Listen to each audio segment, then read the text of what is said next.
అది ఒక చిన్న గ్రామం. ఆ గ్రామంలో తన కోడలైన సుజాతతో కలిసి జీవిస్తూ ఉంటుంది కాంతమ్మ. కాంతమ్మకి కోడలంటే చాలా ప్రేమ. కోడల్ని సొంత కూతుర్లాగా చూసుకుంటూ ఉంటుంది. కోడలిపై ఒక్క చిన్న మాటన్నా ఒప్పుకోదు. కోడల్ని చాలా ప్రేమగా చూసుకుంటుంది. కోడలితో ఒక చిన్న పని కూడా చేయనిచ్చేదే కాదు కాంతమ్మ. ఇలా గారాబంగా కోడల్ని చూసుకుంటూ ఉంటుంది. ఇక రోజూ కాంతమ్మ పొలం పనికి వెళ్తూ ఉంటుంది. కానీ కోడల్ని మాత్రం ఇంట్లోనే ఉంచుతూ ఉంటుంది. ఇలా కాంతమ్మ కష్టపడి కొడుకు జాబ్ చేస్తూ ఇద్దరూ కలిసి చాలా సంతోషంగా కుటుంబాన్ని నడుపుతూ ఉండేవాళ్ళు. ఒకరోజు కాంతమ్మ పని దగ్గర, పిన్ని, రోజు నువ్వు ఈ స్వీట్స్ తీసుకొని వెళ్తావు. మీ ఇంట్లో చిన్నపిల్లలు ఎవరు కూడా లేరు కదా, మరి రోజు ఈ స్వీట్స్ ఎందుకు తీసుకెళ్తావు పిన్ని? పైగా నువ్వు తినకూడదు, నీకు షుగర్ ఉంది. ఒక్కరోజు కూడా ఈ స్వీట్స్ తీసుకెళ్ళడం మర్చిపోవు. ఎందుకని పిన్ని?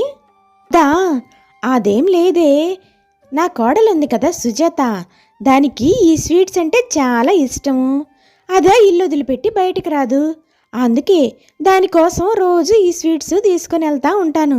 ఒక్కరోజు తీసుకెళ్ళపోయినా సరే మొహం జొన్న పుచ్చుకుంటుందే పాపం. చిన్నపిల్ల కదా, దానికంటూ సరదాలేముంటాయి. పిన్ని, ఈ రోజుల్లో కూడా కోడల్ని ఇంతగా ప్రేమించే అత్తగారా? ఇది నమ్మలేకపోతున్నాను పిన్ని. నిజంగా నువ్వు చాలా గ్రేటు. అంత మంచిగా నిన్ను చూసుకునే కోడలు నీకు దొరికినందుకు, నీలాంటి అత్తగారు నీ కోడలికి దొరికినందుకు. మా అత్తగారు ఉన్నారు, నేనెప్పుడెప్పుడు తినడం మానేస్తానా అని ఎదురు చూస్తూ ఉంటుంది. నువ్వు మాత్రం నీ కోడల్ని చాలా ప్రేమగా చూసుకుంటున్నావు పిన్ని. కోడలు కాదే, అది నాకు కూతురు. నా కూతుళ్ళు లేరు కాబట్టి దాన్ని కోడలి కన్నా ఎక్కువగా కూతురులాగే చూసుకుంటున్నాను. అదంటే నాకు చాలా ఇష్టం. అది కూడా నన్ను చూడకుండా ఒక్క పూట కూడా ఉండలేదే.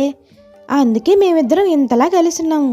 ఏదైనా రెండు వైపులా ఉంటేనే పని జరిగిద్దే, ఒకవైపు ఉంటే కాదు. రోజు సాయంత్రం పని ముగించుకొని కాంతమ్మ ఇంటికి వస్తుంది. అత్తయ్య, ఇదిగో ఈ స్వీట్ తిని ఇది ఎలా ఉందో చెప్పండి.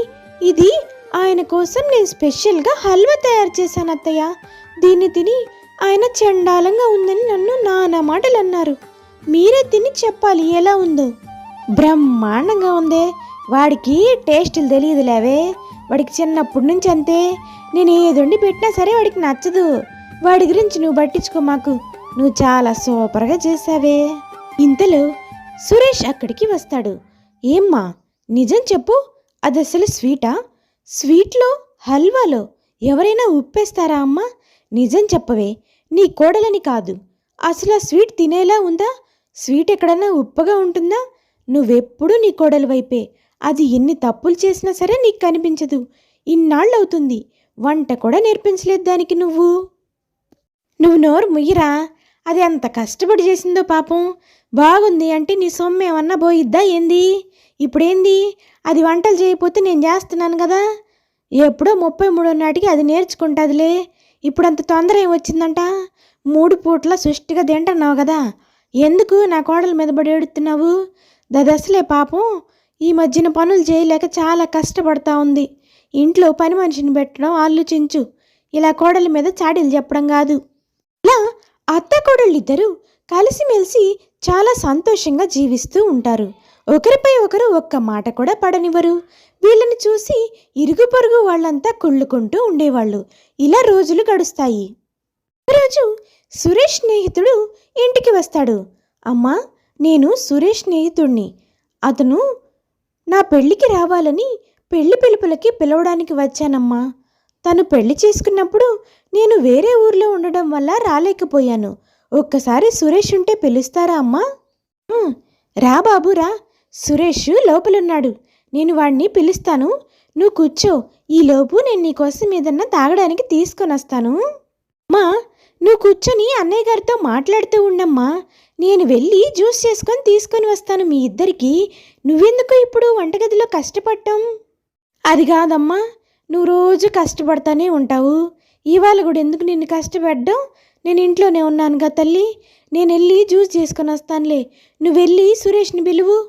ఇంతలో సురేష్ ఫ్రెండ్ ఒక మాట అడుగుతాడు కాంతమ్మని. పిన్నిగారు, సురేష్ తను మీకు ఒక్కడే కొడుకునని చెప్పాడే, మీకు ఒక చెల్లెలున్నట్టు సురేష్ నాతో ఎప్పుడూ చెప్పలేదు. ఈ అమ్మాయి పేరేంటి? సురేష్ సొంత చెల్లెలా లేకపోతే మీ చెల్లెల గారి కూతురా? వెంటనే కాంతమ్మ ఒక నవ్వు నవ్వి, అయ్యో తిను సురేష్ చెల్లెలు కాదయ్యా, సురేష్ భార్య, తను నా కోడలు. అంటే అమ్మ అమ్మ అని పిలుస్తున్నానని చెల్లెలనేసావా ఏంటి? నా కోడలంటే నాకు చాలా ఇష్టం, అందుకే నేను అమ్మ అంటాను. అది కూడా నన్ను తల్లిలా భావిస్తుంది కాబట్టి నన్ను అమ్మ అని పిలుస్తుంది, అంతే. ఇన్నిగారు, ఈ రోజుల్లో కూడా కోడల్ని ఇంతలా ప్రేమించే అత్తగారా? నిజంగా మీ కోడలు చాలా అదృష్టవంతురాలండి. నాకు ఒక చెల్లెలుంది, తనకు కూడా మీలాంటి అత్తగారే రావాలని దీవించండి అంటాడు. ఇంతలో సురేష్ అక్కడికి వస్తాడు. ఇప్పుడు సురేష్ ఫ్రెండ్ జరిగిందంతా చెప్పి, ఒరే సురేష్, ఒక్క మాట అడుగుతాను చెప్పరా, మీ అమ్మ ఎందుకని కోడల్ని అంత ప్రేమగా చూసుకుంటుంది? ఇది నిజంగా నమ్మలేకుండా ఉన్నాను తెలుసా?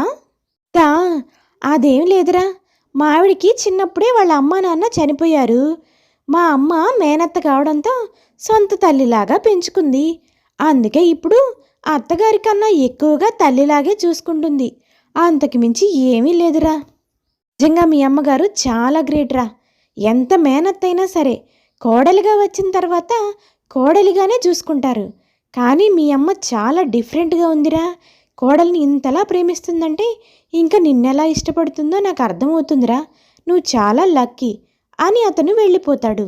ప్రతి రోజు కాంతమ్మ పని నుంచి వచ్చేసరికి సుజాత ఏడుస్తూ కూర్చుంటుంది. ఏమైందమ్మా సుజాత, ఎందుకు ఏడుస్తున్నావు? అబ్బాయి ఏమన్నా అన్నాడా? వాడిని ఆఫీస్ నుంచి రాని, వాడి సంగతి చెప్తాను. ఏమైందో చెప్పవే, చెప్తేనే కదా ఏమైందో తెలిసేది. అది అది అత్తయ్య, ఉదయం మన పక్కింటి ఆవిడ నోటికొచ్చినట్టు మాట్లాడింది అత్తయ్య. నేను మీకేదో మందు పెట్టానంట, అందుకే మీరు నన్ను ఇంత మంచిగా చూసుకుంటున్నారంట, ఈ లోకంలో మంచి అత్తలే ఉండరంట అని నన్ను చాలా చండాలంగా మాట్లాడింది అత్తయ్య. మిమ్మల్ని నన్ను చాలా తప్పుగా మాట్లాడింది. నేనేదో మిమ్మల్ని మంత్రం వేసి లాక్కున్నాను అని, మీ జీవితం నా వల్ల నాశనమవుతుందన్నట్టు మాట్లాడింది అత్తయ్య. ఓసే పిచ్చిదానా, ఎవరో ఏదో అన్నారని నువ్వు బాధపడుతున్నావా? ఇంకా నయం, నేను ఏదో అయ్యింది అనుకున్నాను. నా పెళ్ళైన కొత్తల్లో కూడా అంతేనే. మా అత్తగారు నన్ను చాలా బాగా ప్రేమగా చూసుకునేవాళ్ళు. అప్పుడు మా మధ్యన కూడా ఇరుగు పొరుగు వాళ్ళు ఇలానే పుల్లలు పెట్టాలని చూశారు. కానీ మా అత్తయ్య నేను ఇద్దరం ఎవరి మాట వినేవాళ్ళం కాదు. నువ్వు ఇలా బాధపడ్డావంటే కొద్ది రోజుల్లోనే మనం విడిపోవడం ఖాయమే పిచ్చి కోడలా. మనము ఎడవాలని చాలామంది అలాగే చేస్తారే. పక్కనోళ్ళు మంచిగా ఉంటే ఓర్చుకోరు. వాళ్ళు పడే కుళ్ళుకి కారణం ఏంటో నేను చెప్పనా? మనలాగా వాళ్ళు ఉండలేకపోతున్నారని, మనం కూడా అలా ఉండకూడదని. అయినా ఇప్పుడు నవ్వినోళ్ళ పొళ్ళే బయటపడతాయి కానీ మన ఏమన్నా పడతాయా చెప్పవే? అలాంటి మాటలన్నీ పట్టించుకోకూడదు. ఏనుగు రోడ్డు మీద వెళ్తుంటే కుక్కలు చాలా మొరుగుతీయే కోడల. అలాగని అన్ని కుక్కల్ని తోలాలంటే మన వల్ల అయిన పని కాదు.